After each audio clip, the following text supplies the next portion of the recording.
Hi everyone. Today we are going to start a new chapter, that is rational number. First of all, what is rational number?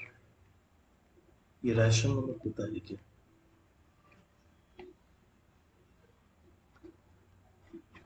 Okay.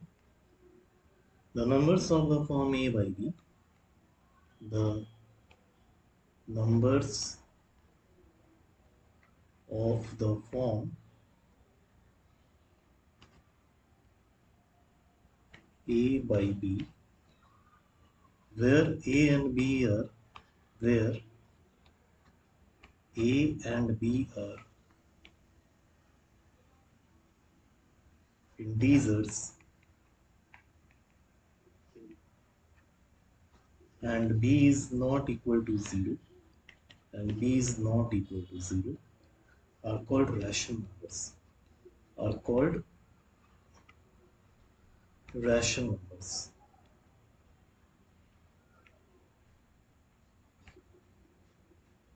यानी वैसे number जो a by b के form में होते हैं, जहां पर a और b इंटीजर्स है और b यानी डिनोमिनेटर पार्ट 0 के बराबर नहीं होता है, इसको रैशनल नंबर बोला जाता है. ओके. रैशनल नंबर का क्लासिफिकेशन किया गया है पॉजिटिव रैशनल्स और नेगेटिव रैशनल्स के तौर पे. रैशनल नंबर का क्लासिफिकेशन किया गया है, सी हियर.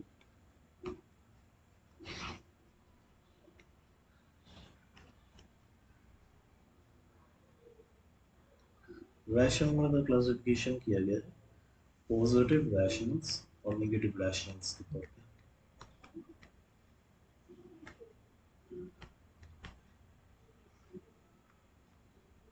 और नेगेटिव रैशनल्स के तौर पे. दोनों के बीच का डिफरेंस है क्या?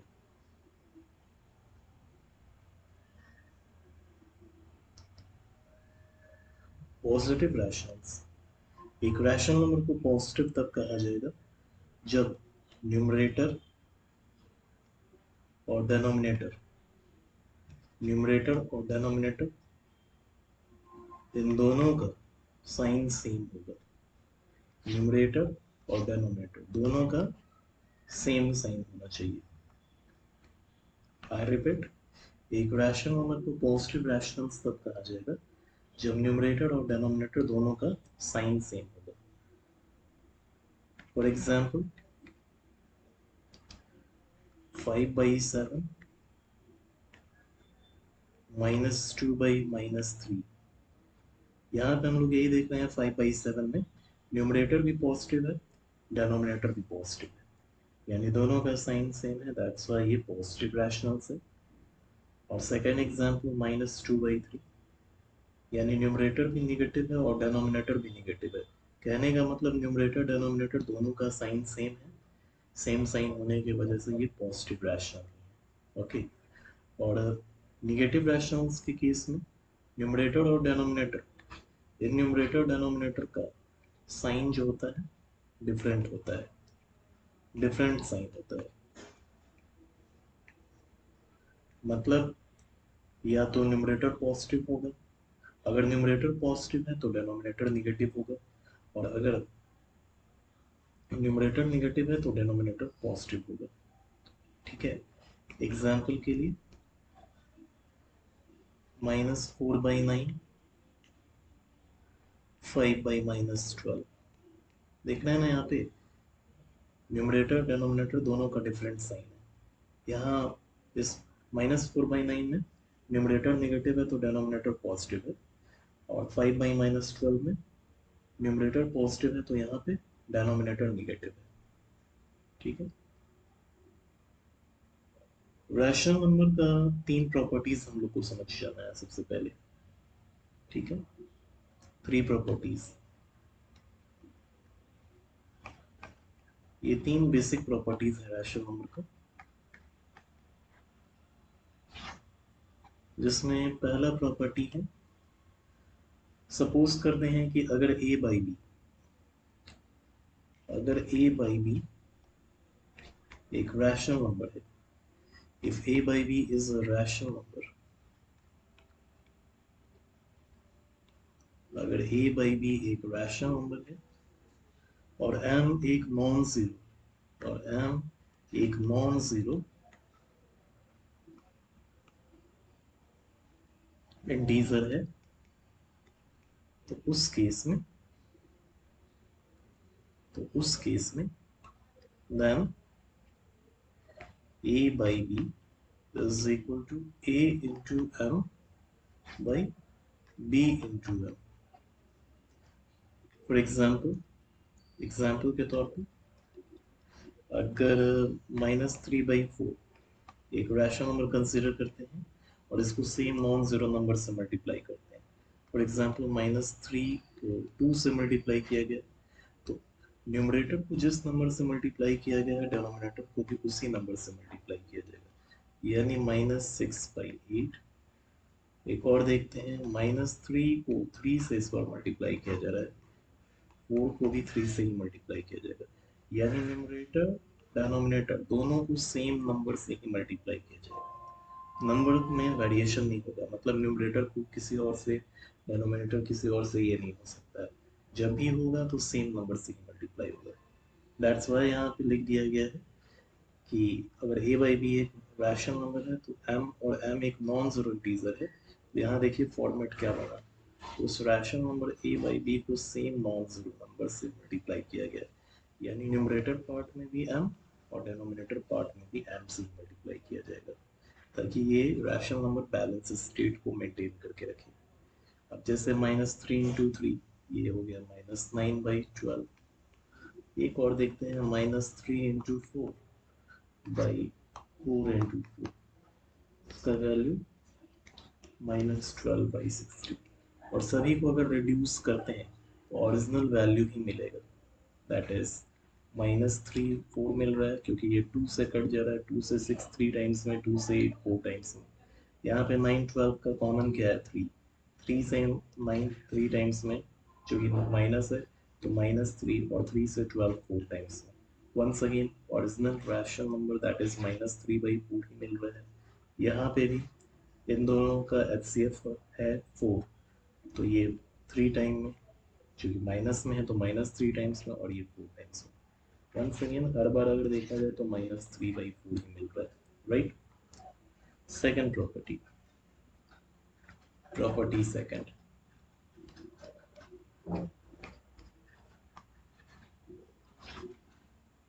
अगर a बाई बी एक रैशनल नंबर है और m एक नॉन जीरो,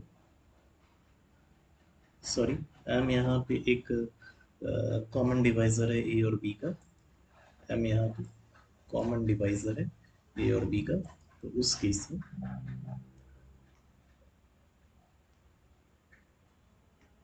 कॉमन डिवाइजर है a और b का, तो उस केस में ये प्रॉपर्टी क्या स्टेट करता है, a बाई बी को सेम नॉन जीरो नंबर यानी m से डिवाइड किया जा सकता है।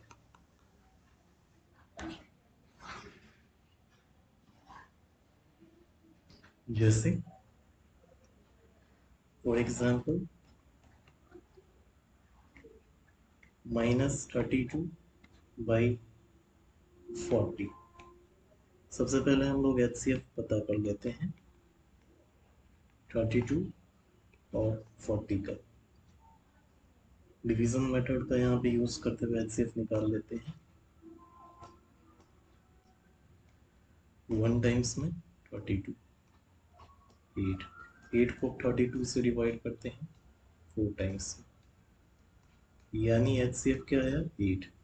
तो कहने का मतलब -32 को 8 से डिवाइड किया जा रहा है, 40 को भी 8 से ही डिवाइड किया जा रहा है।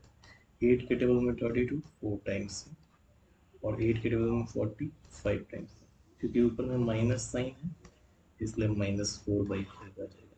समझ में है, ये प्रॉपर्टी 2। प्रॉपर्टी थर्ड में आते हैं,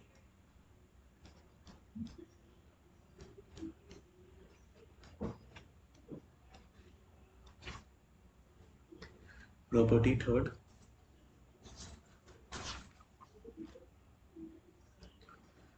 सपोज करते हैं कि a बाई बी और सी बाई डी,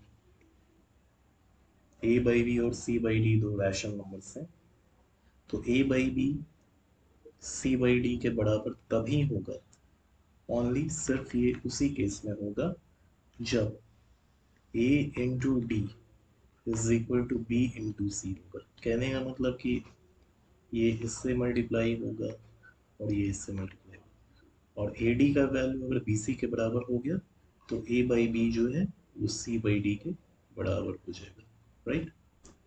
आगे देखते हैं हम लोग।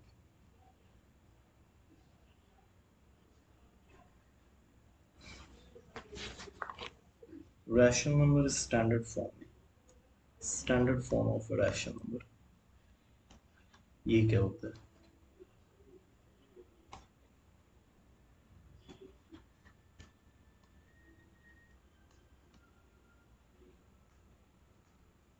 समझते हैं इसको। एक rational number A by B को स्टैंडर्ड फॉर्म में तब कहा जाएगा जहां ए और बी इंटीजर्स होना चाहिए,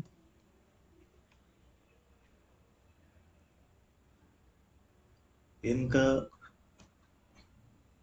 कॉमन डिवाइजर एक के अलावा कोई और नहीं होना चाहिए, कॉमन डिवाइजर सिर्फ वन ही होना चाहिए, एक के अलावा कोई और नहीं होना चाहिए, और डेनोमिनेटर पार्ट यानी इस फ्रैक्शन, इसमें अगर देखा जाए तो बी है डेनोमिनेटर में, बी हमेशा पॉजिटिव होना चाहिए, ठीक ना।